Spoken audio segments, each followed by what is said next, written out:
Hi, my name is David Mannock, and I'm sharing these video clips. I operate from an integrative perspective of both my discipline in theology and psychology.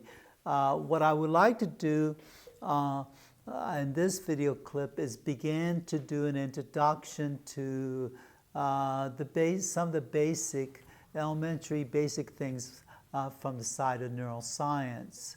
Neuroscience, neurobiology, neuropsychology, in my opinion, are the stunning things to pay attention to if you really are going to understand the psychology of a human person. And in my field, the 1990s, the decade of the brain, when we began to intensely scan the human brain, it's a whole different ball game shift. So in this video, I'm going to start introducing some of the very elementary basics from the side of neuropsychology. And to the professionals out there watching this, I do offer my apology.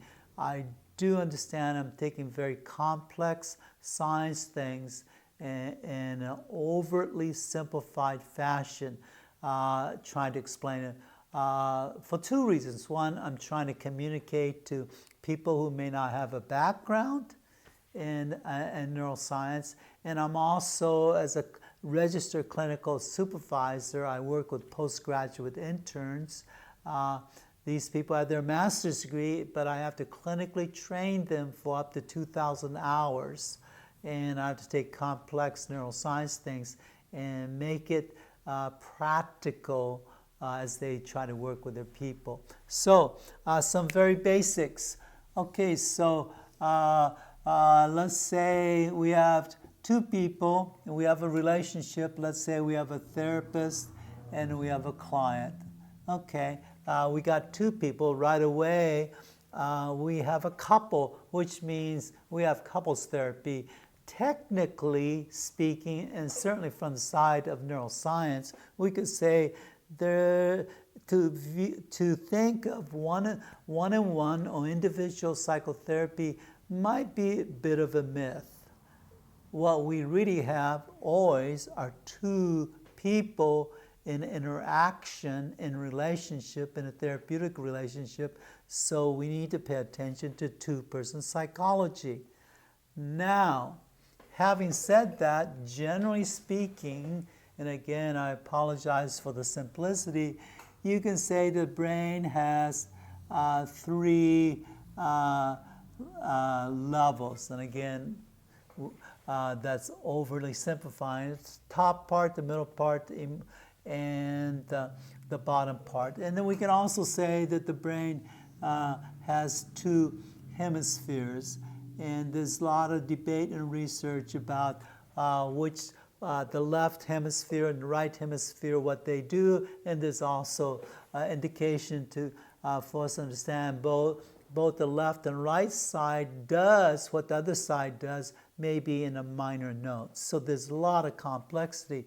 But for the sake of simplification, we could say, the brain seems to have a top part, which tends to be the rational part, or the intellectual part, so we can put R for rational. The middle part, which is considered the emotional part, and then in research we debate whether there is such a thing as a limbic system, and that's sometimes debated, but we also know that there is an emotional center, and then the bottom part, the brain stem, and so you have a left side and the right side. And we often use an iceberg metaphor in psychology, and that goes back to Sigmund Freud, and it's a valuable metaphor. An iceberg, we know that what's above the surface is conscious, and what's below the surface is what we call the unconscious. By the way, Sigmund Freud said there's no such thing as subconscious. He was very clear about that. He did not conceptualize things in terms of a subconscious. Conscious, what's above the waterline? What sank the Titanic?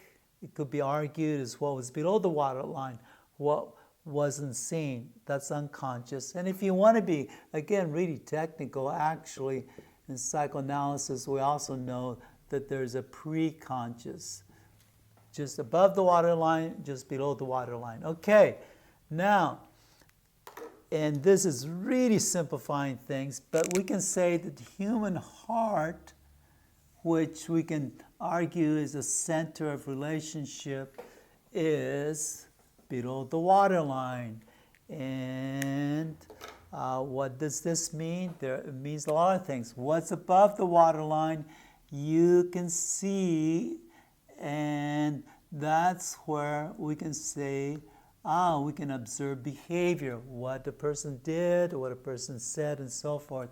And then at the preconscious level, we can say, what are the cognitional thoughts connected to the behavior? People naturally ask, why did you do that?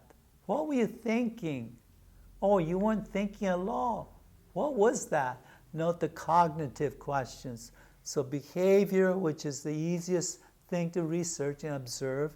Cognition, the most tricky thing is trying to figure out the motivation question, why you did what you did. In order to do that, you have to sink down into the unconscious. So we're going to take this drawing, makes it much more complicated, but that's the beginning. Thank you.